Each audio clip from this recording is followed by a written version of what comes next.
poderoso, maravilhoso. Eu estou imensamente grata ao meu Deus. Ela está muito grata pelas orações e diz que quer vir aqui pessoalmente testemunhar essa bênção que Deus fez na vida dela. Amém? Glórias a Deus, aleluias. Amém.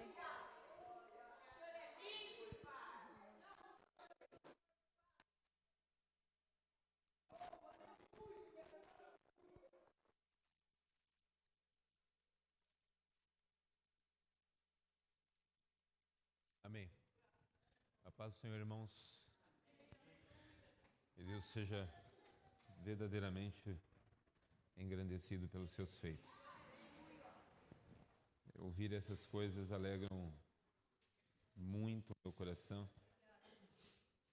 E eu orava a Deus dizendo: Senhor, vou trazer uma palavra um pouco repetida, mas eu gostaria muito que nós prestássemos bastante atenção, irmãos, porque eu quero fazer uma proposta a essa igreja hoje. E é uma proposta muito séria. Eu vou ministrar a palavra, mas se Deus me permitir, eu quero, junto com essa palavra, fazer uma proposta à igreja. Mas eu preciso, antes de continuar a pregação, até porque eu tenho receio de, depois que começar a pregação, eu não consiga voltar mais nesse assunto. Então eu vou falar agora no começo, para que a gente possa já, eu possa já ficar livre desse tema. O assunto não, o aviso, na verdade, eu quero reforçar, irmãos, a questão do pós. Os irmãos sabem que o pessoal da mídia social, eu, o pastor Celso, a igreja de Ermelino, todos nós aqui temos nos empenhado para que esse evento aconteça. Será um evento diferente, porque não se faz muito desses eventos em nosso ministério. Mas nessa igreja, pelo menos, será o primeiro, né? Desse porte, desse jeito que vai ser feito. E eu queria, na verdade, que os irmãos, por favor, participassem. Esse aqui é um apelo pastoral, pelo amor de Deus. Seria muito ruim, pensou eu, faço um evento desse, vem gente de fora e cadê a igreja? Então, se você não tiver nenhum outro compromisso, se tiver, já aproveita, desmarca hoje, semana que vem você vai estar livre. Mas se você puder, irmãos, nós vamos começar às 8h30, por causa do café. Às 3h30 nós estamos encerrando as palestras. Vamos passar o dia aqui, mas vai ser um dia... A minha intenção é que ele seja proveitoso. Eu creio que quem vai fazer com que ele seja proveitoso vai ser Deus e você junto, lógico. Se você vier, vai ser mais proveitoso. Amém? Eu preciso também fazer uma outra coisa. Eu sei que a mãe Babona já veio aqui agradecer e tal. Mas eu preciso, não porque elas são melhores do que a gente. Pelo contrário, irmãos. Elas lembram quanto qualquer um membro da igreja. Mas eu preciso fazer menção dessas duas meninas, porque elas são...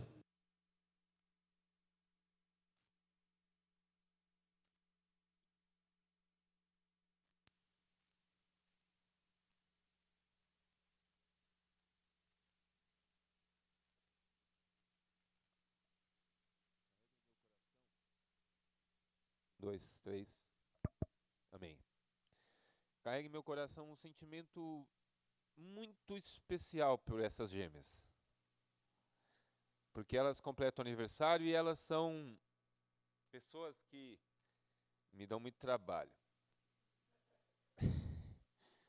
Mas que eu particularmente me alegro com a vida delas. Porque elas são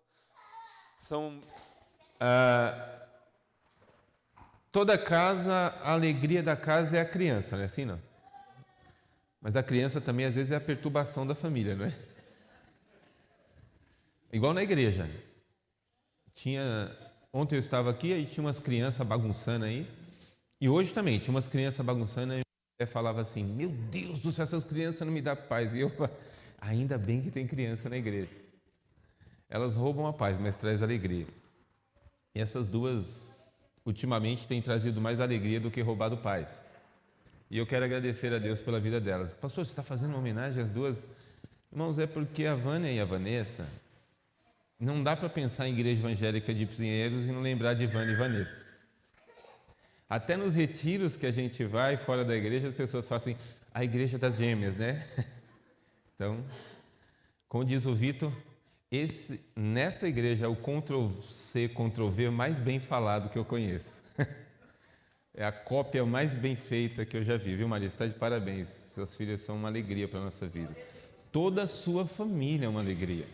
Mas eu não posso deixar de enaltecê-las, porque elas são uma alegria em especial. Depois delas vem o Vitor, assim, mas elas são uma alegria especial. Deus abençoe, viu, Vanessa? Deus abençoe, viu, Vânia? Eu não erro vocês nem na foto de criança mais. Parabéns para vocês. Deus abençoe. Irmãos, eu ponho que continuar usando esse ou o outro? Esse aqui por enquanto? Amém. É que a gente é assim, a gente é chique. Pode usar o de lapela? Amém. Porque eu estou vendo que eu estou falando, está saindo duas vozes, né? Eu quero convidá-los, nós vamos abrir um texto que eu li por privilégio. Eu tive a oportunidade de pregar semana passada em Jundiaí e eu trouxe essa palavra, quem estava lá vai lembrar, está em 2 Samuel, capítulo 6. Eu já vim preparado porque eu já imaginava que eu ia chorar, né? Então, obrigado, Maria. Eu tenho uma carta na manga aqui também.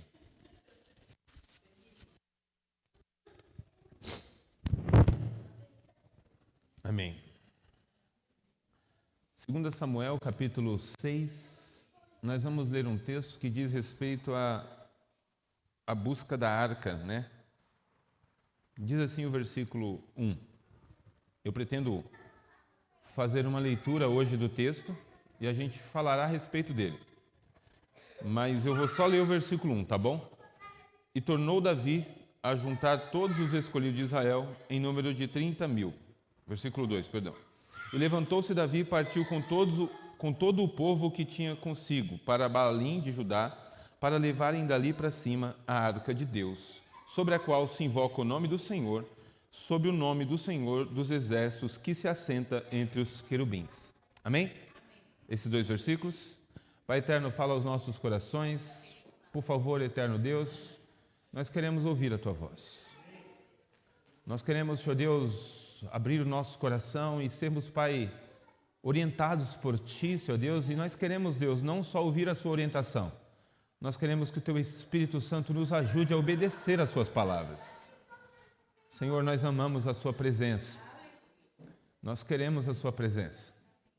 Eu lhe peço, Deus, por favor, nos ajuda, Senhor Deus, a fazer de tudo para buscá-lo. Em nome de Jesus, amém e amém. Irmãos, sábado passado, aniversário de Jundiaí, eu trouxe esta palavra. Ao término dessa pregação, eu sentei ao lado do pastor Celso Carvalho e ele disse assim para mim: você sabe alguns passos ou algumas coisas que a gente deve fazer para trazer a presença de Deus?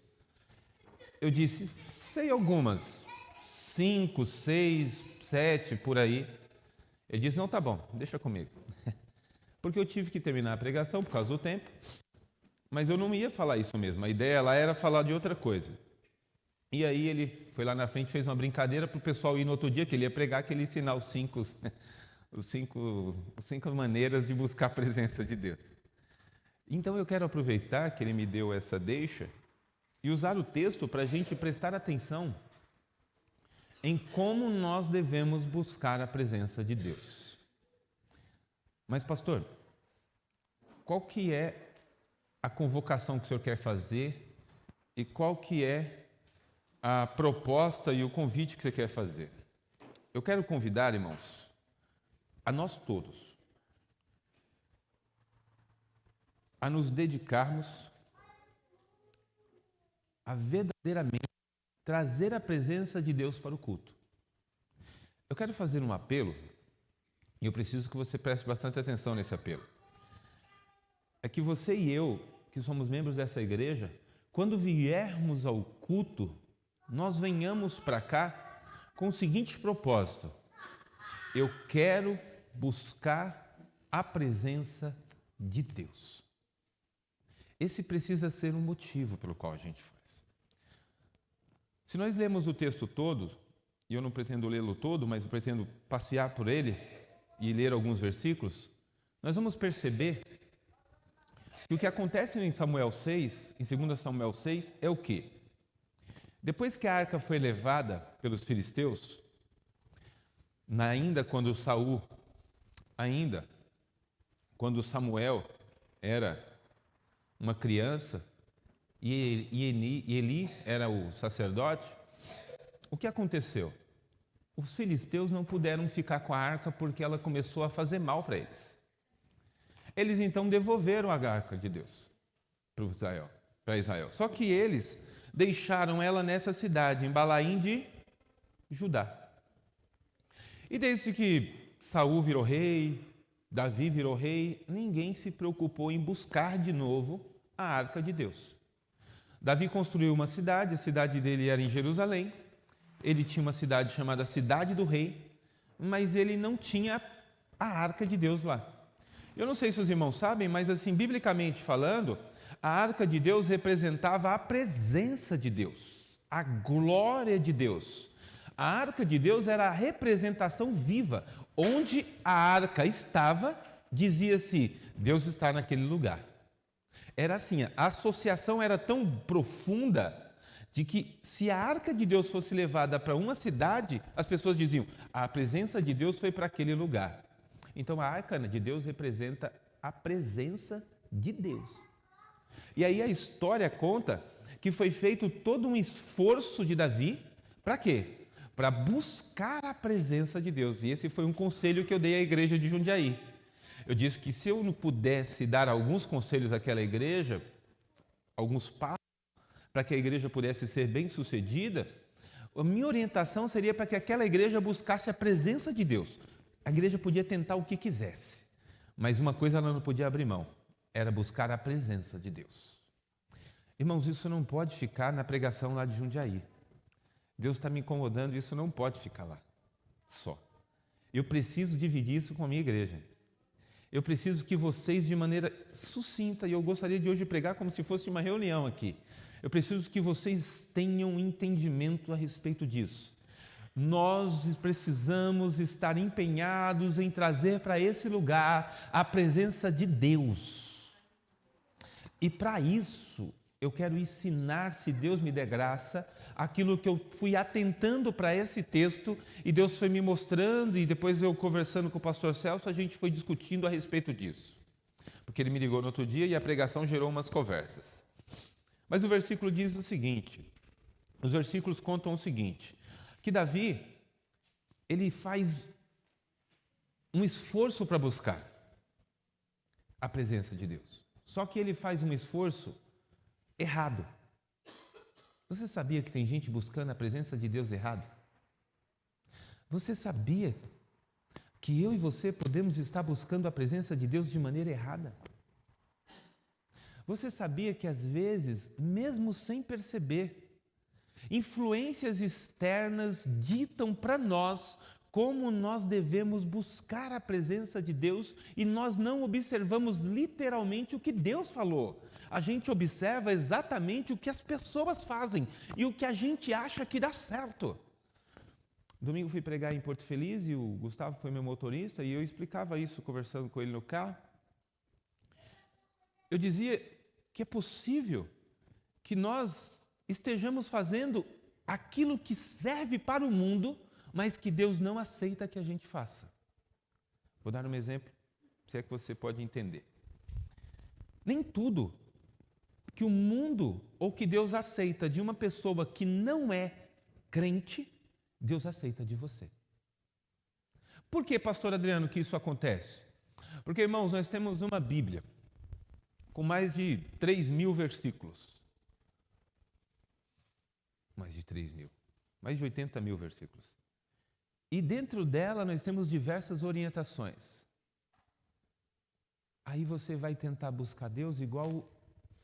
você viu alguém no mundo fazer. Você está buscando Deus de maneira errada. O presbítero Josias falou aqui de um casal, de pais, líderes de igreja que buscam a Deus pelo que ouve os outros falar, e não pelo que realmente aprendeu na palavra. O que aconteceu aqui é que Davi vai buscar Deus, vai buscar a arca de Deus da maneira que ele imaginou que Deus poderia aceitar, da maneira sugestiva que o mundo ensinou ele e não da maneira que Deus falou que deveria ser buscado. Olha só, como é que Davi fez para buscar a arca de Deus e Deus não gostou do que ele fez? Davi foi e comprou um carro novo. Já pensou num carro novo? Carro novo. Hoje seria um carro novo. Ele pegou uma junta de boi, que nunca tinha subido animal, nem criança, nem nada, nunca tinha carregado carga nenhuma, 2 bois. Catou um carro, mandou construir um carro, uma carroça, né? Carro naquela época era uma carroça. Mandou fazer uma carroça que nunca tinha sido usado para nada. Pegou a arca de Deus e colocou em cima dele. Da onde Davi tirou isso? Da Bíblia? Não. Sabe de onde Davi tirou isso? Lembra que a arca foi roubada? Lembra que os filisteus devolveram? Lembra que Deus começou a perturbar o Deus deles? E eles fizeram o quê? Eles colocaram a arca de Deus na frente de um Deus deles, chamado Dagon. Só que era interessante, todo dia de manhã o que acontecia com o Deus deles? Estava caído, prostrado diante da arca. Começou a nascer hemorróidas nos homens daquela cidade, e as pessoas começaram a gritar com aquelas hemorroidas, e ratos começaram a entrar pela cidade, de maneira que nem dentro do palácio não faltava ratos. Os filisteus ficaram tão perturbados que eles disseram: o que a gente vai fazer? Chamaram os sacerdotes de lá. Os sacerdotes disseram: a gente tem que devolver esse negócio. Está na cara que quem está castigando a gente é o Deus de Israel. Está na cara que quem está lutando contra nós é o Deus de Israel. Quem está trazendo essa praga dos ratos e essas doenças é o Deus de Israel. Aí o rei diz: como é que a gente faz para devolver a arca? Se a gente não sabe como é que serve esse Deus.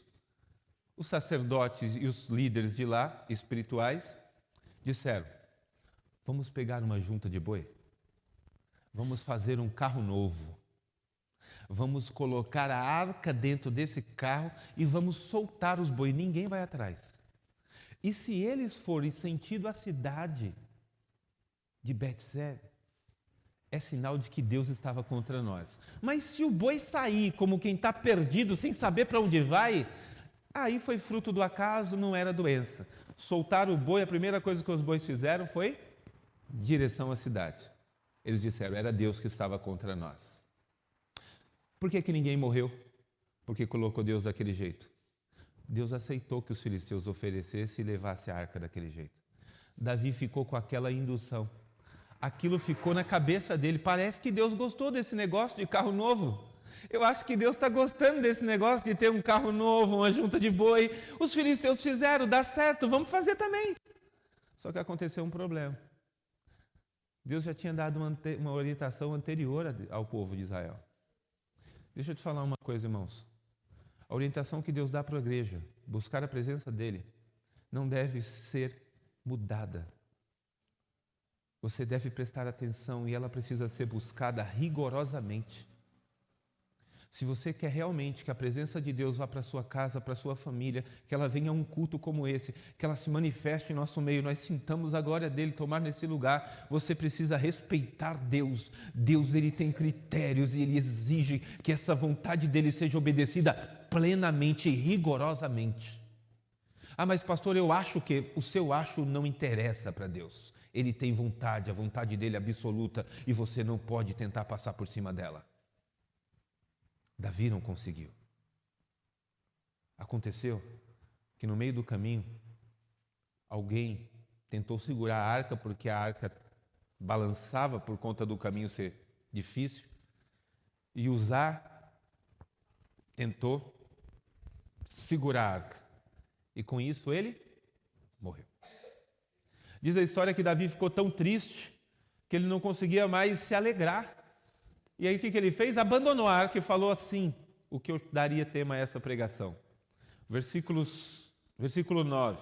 E temeu Davi ao Senhor naquele dia e disse: como virá a mim a arca do Senhor? Trazendo para a interpretação nossa, da presença de Deus, ele está dizendo assim: como virá a mim a presença do Senhor? Como que eu vou fazer para trazer a presença do Senhor de novo? E aí o versículo diz assim: e não quis Davi mais retirar para junto de si a presença de Deus, ou a arca do Senhor, e a cidade de Davi. Mas Davi fez levar a casa de Obed-edom, o giteu. Davi chegou uma hora que ele ficou tão frustrado porque não deu certo.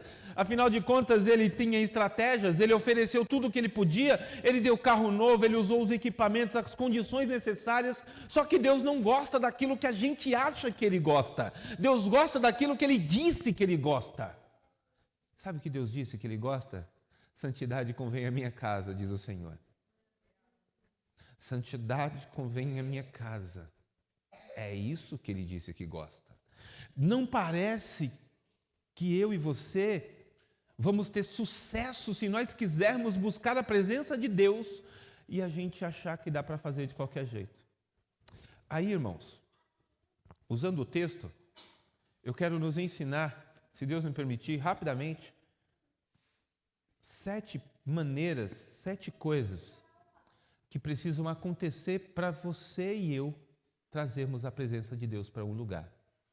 Para você e eu sermos portadores da presença de Deus. Porque lá em Jundiaí eu dizia que Deus elegeu a nós, homens.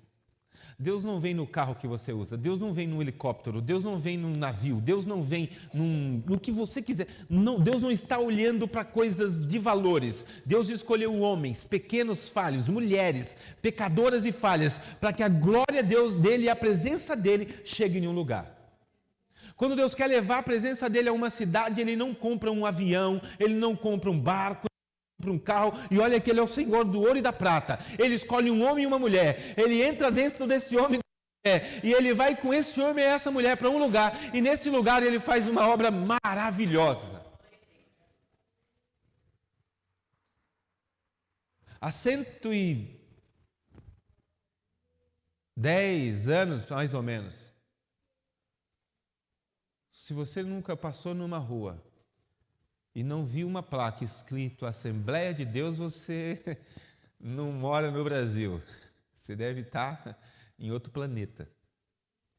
Mas há 110 anos atrás, Deus pegou 2 missionários, entrou dentro deles, saiu de lá dos Estados Unidos, veio para o Brasil.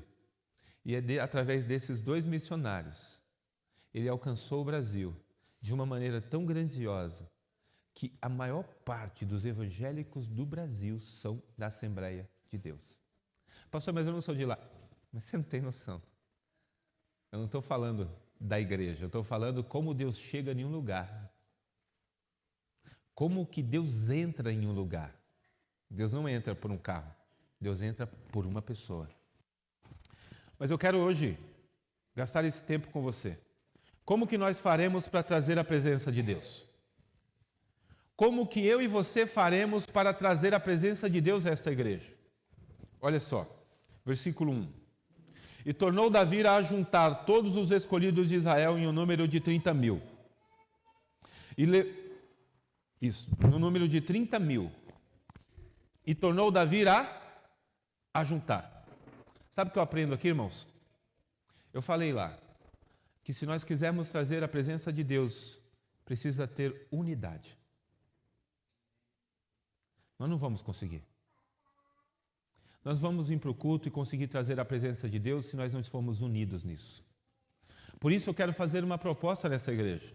Eu quero propor para você, irmão de idade, irmão jovem, irmão adolescente, crianças, para todos nós. Vamos buscar a presença de Deus para os nossos cultos. Vamos buscar a presença de Deus para as nossas reuniões.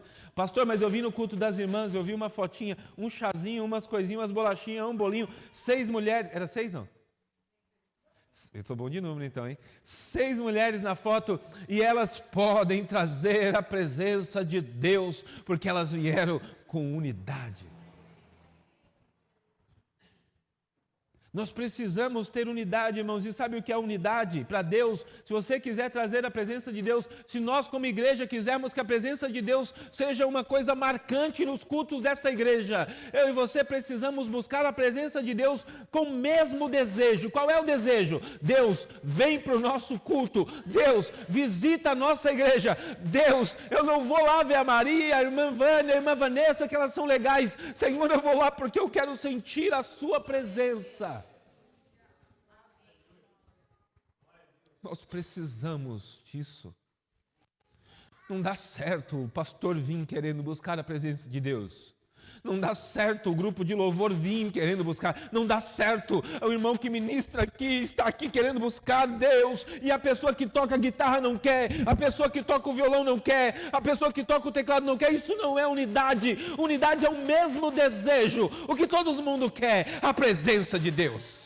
Eu quero mais que ela, mas o que ela quer? A presença de Deus. Nós podemos ter desejos diferentes na quantidade, na intensidade, mas todo desejo da igreja precisa ser: Deus, visita nosso povo, Pai. A unidade, irmãos, é o veículo verdadeiro para que Deus venha sobre nós e alcance as nossas vidas. Mas a unidade, ela se divide em duas coisas, entre desejo e esforço conjunto. Sabe o que é esforço conjunto? É assim, os irmãos estão louvando e eu não estou assim, ó. Não é, eu estou louvando a Deus. Por que eu estou louvando a Deus? Porque eu quero que a presença dEle venha. Eu não vim assistir um culto, irmãos, eu vim buscar a presença de Deus. Eu não vim assistir um pastor que eu gosto da palavra dele, eu vim aqui porque eu sei que Deus vai visitar o pastor e ele vai falar com ele, e ele vai falar comigo, e Deus vai usar a boca dele, e a resposta da minha vida pode sair daquele altar. Porque Deus se manifesta na vida da liderança, pastores da igreja. Então a primeira coisa que eu aprendo, no versículo 1 e 2, é que unidade é uma coisa necessária se nós quisermos buscar a presença de Deus. O versículo 2 dá uma reforçada nisso. Ele diz assim, ó: e levantou-se Davi com todo o povo que tinha consigo. Para? Quantas pessoas foram buscar a presença de Deus? Todo o povo. Por que eu estou propondo para você, irmãos? Eu não posso desprezar as crianças. Elas estão brincando, mas a gente pode considerar que elas estão aqui para buscar a presença de Deus. Eu não posso desprezar os anciões, porque eles podem estar cansados e talvez não tenham o fôlego que a gente tem, mas eles estão aqui para buscar a presença de Deus. Eu não posso desprezar um adolescente, eu não posso permitir que os adolescentes fiquem conversando enquanto eu prego. Por que eu posso ficar olhando para eles e tentar dizer para eles: presta atenção no culto? Porque eles não podem estar distraídos com a presença de Deus. Eles precisam entender que Deus é a coisa mais importante de um culto. É o centro do culto, Deus é o propósito do culto, Deus é a razão do culto, Deus é a razão dessas paredes existirem, Deus é a razão de nós estarmos reunidos neste lugar. Se isso for desprezado, vamos embora, porque não passa de um encontro social. Vai ser um clube de pessoas que se gostam. Isso aqui não é um clube, irmãos, isso aqui é um ambiente que deve ser propício para que Deus se manifeste. Isso aqui é um ambiente favorável, sabe? Se puder acontecer algo sobrenatural em algum ambiente, esse ambiente chama-se igreja. Igreja é o lugar onde Deus manifesta o seu poder. E nós podemos sentir lá fora, com testemunho de pessoas curadas, com famílias que nós oramos, que são alcançadas na Bahia, em Jundiaí, em Juquiá, onde a gente orar, porque Deus há de fazer a sua obra. Quer ver outra coisa importante? É importante que a gente, quando for buscar a presença de Deus, irmãos, a gente tenha reverência. O problema é que ensinaram no nosso país que reverência é o que? É roupa. Não que também não quero as irmãs vindo com pouca roupa, pelo contrário, nem os meninos vindo com roupas que não condizem ao culto. Mas ensinaram no Brasil que a presença de Deus viria à igreja se as irmãs usassem saia, se os meninos usassem paletó, aí Deus talvez se manifestasse na igreja. Irmãos, Deus não se manifesta porque você está com uma roupa certa. Deus se manifesta se o seu coração estiver reverentemente voltado para Ele. Olha que interessante. O versículo diz assim, ó. E levantou-se Davi a partir, versículo 2, e levantou-se Davi e partiu com todo o povo que tinha consigo para Baalins de Judá, para levarem consigo dali para cima a arca de... Irmãos, a arca de Deus estava lá embaixo e o rei estava aqui em cima em Jerusalém. A arca de Deus estava lá numa cidade de Judá, lá embaixo, enquanto o rei vivia aqui em cima. O rei olhou e falou, não, se eu estou aqui, a presença de Deus tem que subir para cá. Deus merece estar no alto. Deus precisa ser elevado acima de todas as coisas. Não é o pastor que é grande, não é quem canta que é grande, não é quem toca que é grande, não é o nome da igreja que é grande. Grande é Deus em nosso meio, grande é Deus no meio do teu povo, grande é Deus e os seus atos no meio da congregação. Deus não pode ficar embaixo. Por isso, quando o pastor sobe para pregar, é que ele diminua e Deus cresça. Deus ficar embaixo, Deus precisa ser trazido para cima, irmãos. Só que, infelizmente, eu posso confessar que em muitos lugares a presença de Deus não está, porque Deus fica lá embaixo. Deus é um espectador. Deus é um homem que apenas assiste o culto. Eu me lembro, irmão Ângelo, de um pastor, de um missionário, em que ele ia pregar em um grande congresso, e durante 3 dias ele atentou-se e se esforçou-se para falar. Mas ninguém deu oportunidade para ele. Ele saiu da igreja, sentou na cadeira, sentou na escada da igreja e disse, Deus, ninguém me dá oportunidade. Eu não consigo falar o que o Senhor colocou no meu coração naquele lugar. Deus disse para ele, você faz 3 dias que eu estou tentando entrar aí dentro para falar? E eu, que já faz anos que não consigo falar mais naquele altar? Irmãos, tem lugares que Deus não fala. Porque as pessoas não dão lugar. Porque Deus é convidado para sentar no banco aí embaixo e Deus não sobe mais no altar. Deus não está no púlpito, Deus não é o centro do culto. O culto não é cristocêntrico. O culto não é para Cristo. Os louvores não são para Ele, os louvores são em favor das pessoas. As coisas são em funções delas, e aí Cristo apenas fica ali embaixo, assistindo o culto como um de vocês. E isso se dá, irmãos, porque não há reverência. Reverência, na Bíblia, é tratar as pessoas conforme a sua autoridade. E Deus é a maior autoridade do culto. Deus precisa tomar o lugar dele no culto. Mas sabe por que Deus às vezes não se manifesta, a sua presença não vem? Porque você está no culto, porque você tem um amigo no culto. Porque você tem um filho no culto, porque seu esposo está no culto, porque suas filhas estão no culto, porque seu marido, seu irmão está no culto. Não é porque Deus está no culto. Você precisa estar no culto porque Deus está no culto. O Jonathan dizia, Deus está nesse lugar, irmãos, Deus está nesse lugar. Essa é a razão porque eu estou aqui. Esse é o motivo porque eu venho para cá todos os domingos, é porque Deus está nesse lugar, mas Ele fica aqui a semana inteira me esperando, não, Ele vem comigo para o culto. Alegrei-me quando me disseram, vamos à casa do Senhor, porque a alegria já vem comigo, a alegria eu não vou achar aqui, a alegria ela vem comigo para o culto. Se nós não tivermos reverência, continuarmos deixando Deus no lugar errado, Deus não se manifestará, nós não conseguiremos trazer a presença de Deus. Quer ver outra coisa que eu aprendi aqui? Ainda, acabei de falar sobre alegria. Olha o versículo 14.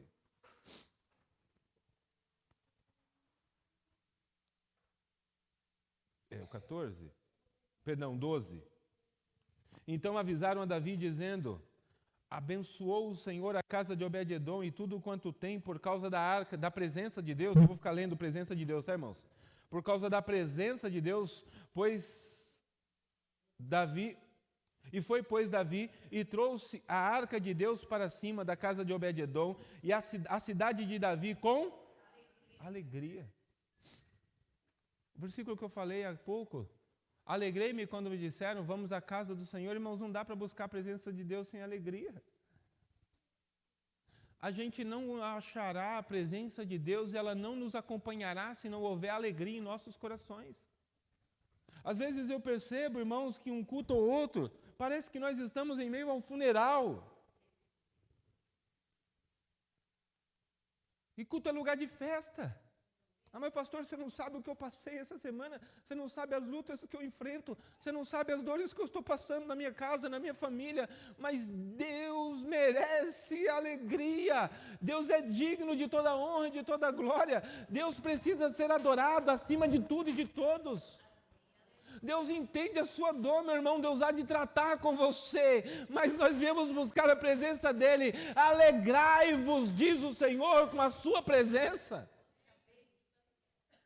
Eu preciso disso. Eu preciso fazer a busca pela presença de Deus com alegria no coração. Até porque não dá para ir buscar a presença de Deus borocochô. Não dá para ir cabisbaixo dizendo, eu vou buscar a presença de Deus, né? Fazer o quê? Não. Eu vou buscar a presença de Deus. Sabe por quê? Eu vou te dar um conselho. Quando você for buscar a presença de Deus, mesmo que você esteja passando por momentos difíceis, mesmo que você não tenha muita alegria na vida para sorrir, alegre-se com a presença dEle. Porque a Bíblia diz que até a tristeza na presença do Senhor salta de alegria. Então, se você encontrar ela, sabe por que muita gente vem para a igreja triste e vai embora triste, parece que não aconteceu nada, assistiu um culto, um teatro, assistiu um evento, foi embora e não mudou nada. Sabe por quê? Porque Deus não encontrou Deus. Não encontraram Deus. Eu conheço muita gente, irmãos, que hoje à noite vão estar em um baile, em uma festa, em um lugar, buscando algum tipo de alegria, e lá eles estão gozando de uma alegria tremenda. Mas eu tenho certeza, quando voltarem no metrô sozinho, quando estiverem voltando no carro sozinho, quando não estiverem ninguém, eles terão tomado por um espírito de solidão e de tristeza tão temente, tão terrível, que eles ficarão perguntando, cadê aquela alegria que eu estava sentindo? Conosco é diferente, irmãos. A gente pode vir para cá triste e abatido, mas se nós encontrarmos a glória de Deus numa igreja, nós sairemos daqui saltando de alegria, porque a glória de Deus ela é poderosa para converter os nossos corações. Ele converte choro em sorriso, irmãos. Ele converte terra seca em manancial. Esse é um Deus que eu conheço. Então Davi vai buscar a presença de Deus agora com alegria. É com alegria, eu preciso ter alegria com a presença de Deus. Mas eu preciso ter outra coisa. E aí o versículo 14 é importante. Olha só. E Davi saltava com todas as suas... Irmãos, agora eu quero perguntar para você, com muita seriedade. Você tem buscado a presença de Deus com todas as forças? Não me deixe responder por você. E você também não precisa responder. Responda para você. Mas você tem buscado a presença de Deus com todas as forças, irmão? Você realmente quer a presença de Deus na sua vida e na igreja? Você tem buscado com todas as forças? Você tem feito de tudo? Você tem se esforçado para que a presença de Deus verdadeiramente chegue? Qual é o gasto, qual é o empenho, qual é a dedicação, qual é o esforço que você tem feito? Ah, pastor, mas sacrifício Jesus já fez, mas eu não estou falando de sacrifício, eu estou falando de sentir Deus. Deus está no ambiente, a glória de Deus se manifestar naquele lugar. Qual é o seu esforço? Qual é o esforço que você tem tido para sentir a presença de Deus? Que você tem feito para buscar a presença de Deus? Examine o homem e julgue ele mesmo, o seu próprio coração. Não sou eu que vou fazer. Mas quando eu olho de fora, e eu só posso julgar pelo que eu vejo, porque por dentro eu não conheço, porque eu não conheço o coração do homem, quem conhece é Deus. Mas quando eu olho por fora e vejo o mundo, irmãos, eu não vejo um verdadeiro esforço. Porque os homens acham que buscar a presença de Deus é um esforço tipo, vamos para uma marcha para Jesus. Buscamos a presença de Deus. Deixa eu explicar para você o que é buscar a presença de Deus. O que é esforço? Qual é o tipo de esforço que Deus espera de mim e de você? O versículo anterior diz assim, sucedeu, versículo 13, que quando eles levavam a arca do Senhor e tinham dado 6 passos, eles sacrificavam bois e carneiro cevados. Era assim, irmãos. Caminhava 6 passos, parava. Parece até os dias da semana, não parece não? Não parece? 6 dias você caminha, no 7º você vem e faz o quê? Oferece sacrifícios. Mas olha que interessante. O versículo diz que eles paravam e ofereciam sacrifícios de bois e carneiros cevados. Sabe por que disso? Por que eles não ofereciam pomba? Por que eles não ofereciam cordeiro? Por que eles ofereciam carneiro, bode? Por que eles não ofereciam uma rolinha? Levíticos 4 responde para nós. Levíticos 4 vai dizer que o novilho era o sacrifício que deveria ser oferecido quando o povo pecava por ignorância.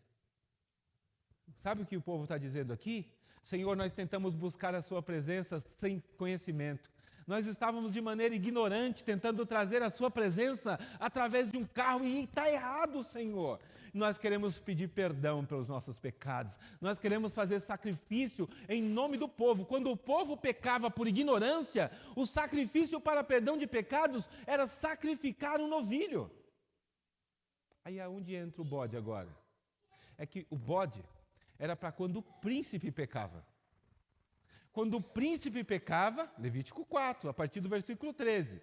Quando o príncipe pecava, qual que era o sacrifício que o príncipe tinha que oferecer? Matava um bode, porque o príncipe era a liderança da igreja.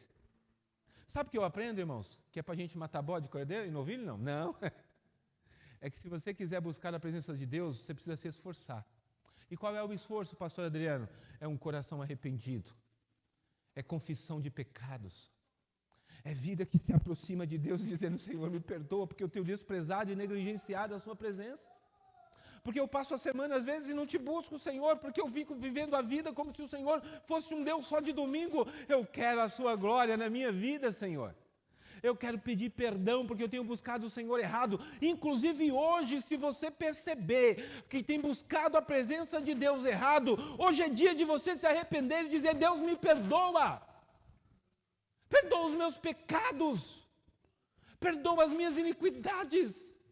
Perdoa as minhas falhas, eu tenho feito de maneira errada, Senhor, eu quero a sua presença, me perdoa. E se eu, irmãos, começar a errar, e talvez eu tenha errado em alguma coisa, e eu desde já quero dizer, Senhor, me perdoa. Se eu sou o príncipe da igreja, como pregador do evangelho, me perdoa, porque nós queremos a sua presença.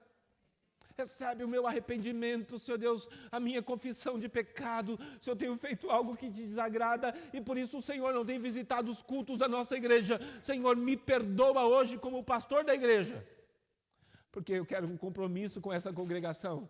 Eu quero ter um compromisso. Qual é o compromisso, irmãos? É que a partir de hoje, o nosso propósito será trazer para esse lugar a presença de Deus. O que nós vamos fazer? Vamos nos esforçar, vamos buscar a presença dEle, vamos vir com alegria, vamos louvar, vamos trazer para Ele a verdadeira adoração. Porque nós queremos a glória dEle neste lugar. Nós não queremos só ficar cantando, eu quero ver a sua glória aqui, eu quero ver a sua glória aqui, eu quero vir com a sua glória para aqui. Eu quero sentir a sua glória aqui. Fica uma deixa aí para os louvores. Outra coisa importante. Versículo 15. Só mais uma. Eu falei 7, estou na 6ª, estou indo para a última. Tenho 1 minuto e 19 para falar isso. Versículo 15. E assim Davi e toda a casa de Israel, conjunta de novo, é importante você lembrar disso, a unidade, toda a casa de Israel, Fizeram subir a arca do Senhor com júbilo e ao som de trombetas, irmãos. Sabe isso que nós fizemos aqui agora, quando a irmã contou o testemunho? Isso é júbilo. É muito diferente louvor de júbilo. O que nós fizemos com o grupo de louvor é louvar. Isso que nós fizemos quando ela contou, quando a irmã Regiane contou aqui o milagre da Renata, aquilo que nós fizemos de começar a louvar o Senhor, bater palma, glorificar, isso é júbilo. Júbilo na Bíblia é som de trombeta, é como se fosse assim uma festa de que ganhou uma guerra. Nós ganhamos uma guerra, a Aline está curada, nós ganhamos uma guerra, a Renata está curada, nós ganhamos uma guerra, o Jadir foi curado, nós ganhamos uma guerra. Deus está no meio do seu povo. Isso é motivo de júbilo. Aleluias. Aí Deus exige júbilo. Eu fico com dó de igreja que não pode fazer barulho. Se entrar aqui vai ficar surdo. Porque esse júbilo e louvores precisam fazer parte. Quando nós estivermos cantando aqui, grupo de louvor, quando vocês estiverem adorando aqui, o louvor precisa ser para que Deus venha ao culto.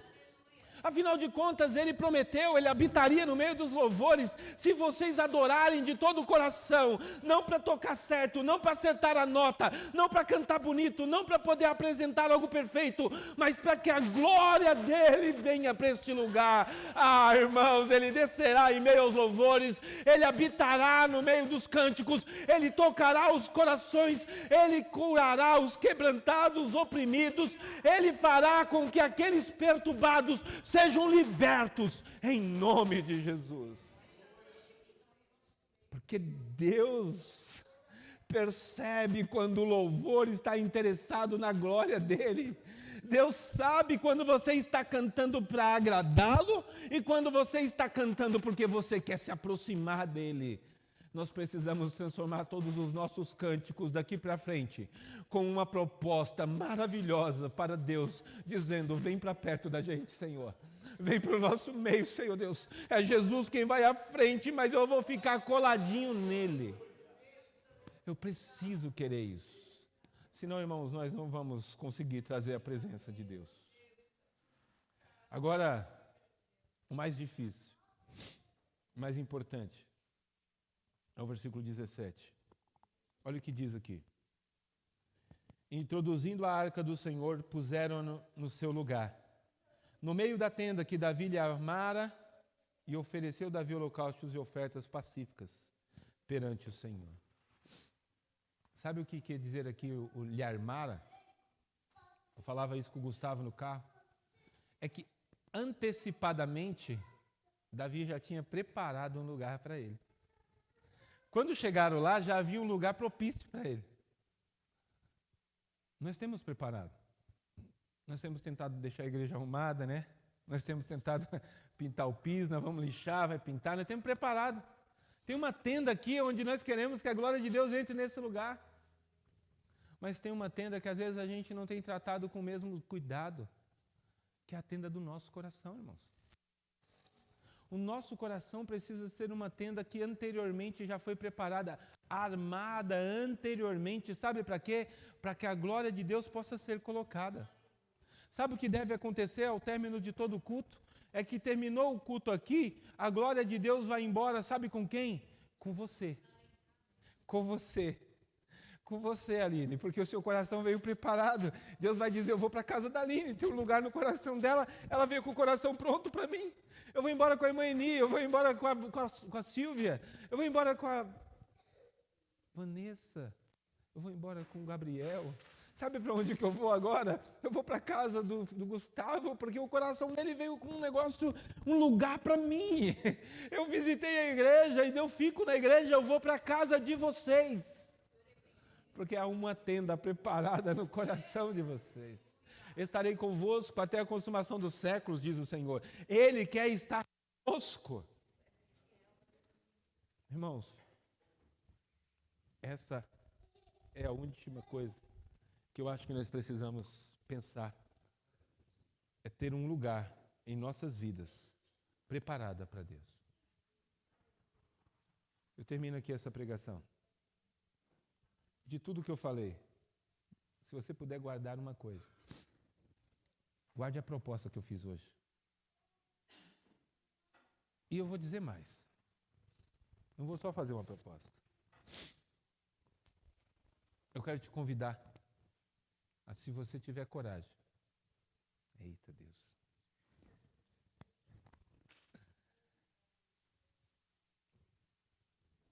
Junto comigo agora.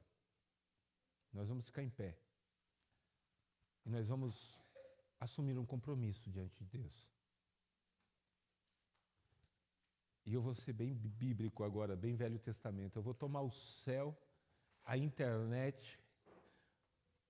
O vídeo vai ficar gravado, vai ser uma prova contra vocês. Mas se não ficar gravado aqui, fica gravado no céu. Vai ser uma prova contra vocês. Eu vou tomar eu e você, um testemunha contra o outro, do ato que nós vamos fazer agora. Eu quero te convidar para nós ficarmos em pé um minuto.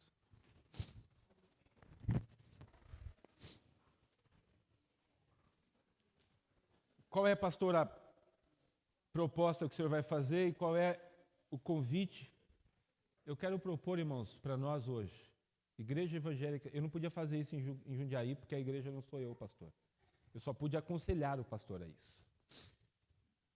Mas eu quero propor aqui hoje, jovens, crianças, adultos, idosos, irmãos, casados, solteiros, adolescentes e pré-adolescentes.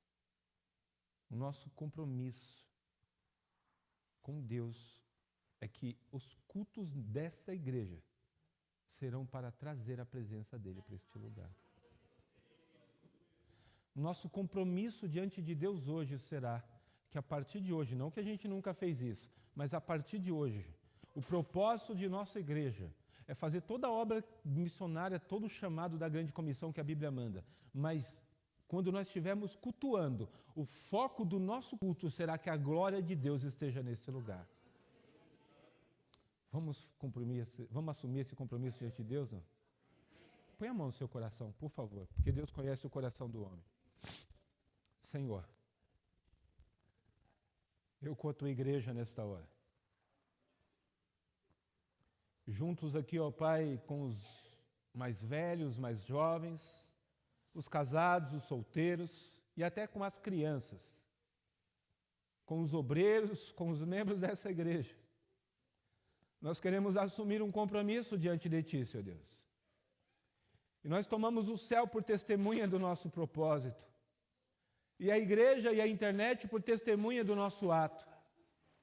É que a partir de hoje, Senhor Deus, nós queremos buscar a Sua presença para os nossos cultos.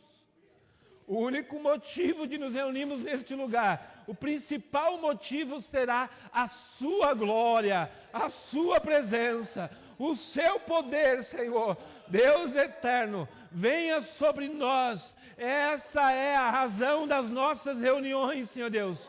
Visita esta igreja, Deus eterno. Senhor, será esse o nosso pacto contigo.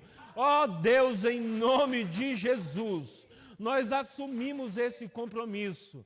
Venha até nós, Senhor. Seja feita a sua vontade, Pai eterno. Venha a nós o teu reino, Senhor, aleluias. Venha a nós o teu reino, Deus. O teu reino é a tua glória, o teu reino é a tua presença, o teu reino é o teu poder, o teu reino é a presença do Senhor em nosso meio. Venha a nós o teu reino, seja feita a tua vontade, Senhor. Ah, Senhor, assim na terra como no céu. Nós agora assumimos este compromisso, Senhor Deus. Seja feita a tua vontade neste lugar. Vem fazer parte dos nossos cultos, Senhor Deus. Venha ser o centro do nosso culto, Senhor Deus. Venha ser a razão do nosso culto, Senhor Deus. Ó Senhor, nós assumimos este compromisso diante de Ti e dos homens, para a glória de Deus Pai, em nome de Jesus. Amém e amém. Irmãos do louvor, vamos cantar um hino, nós estaremos encerrando. Os irmãos podem se assentar, porque até eles subirem aqui, eles são lerdos.